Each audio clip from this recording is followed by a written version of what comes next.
Good afternoon, I'm Kerry Barling with Lallemand Animal Nutrition.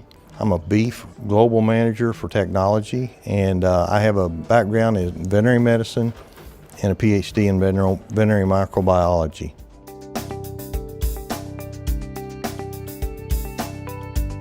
In the United States, have suffered through a roughly 2 to 3 decade decline in beef cattle numbers.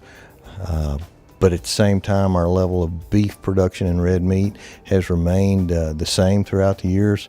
So technology and genetic advancement has improved production, even in a shrinking scale of cattle numbers.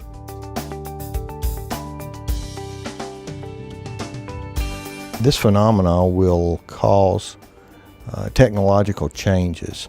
Technology to come forward in the United States to where we address societal needs.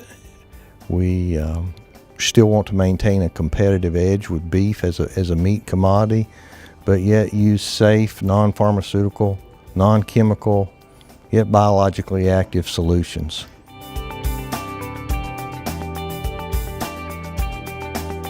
I think it begs to consider more genetic progress towards higher slaughter weights, look at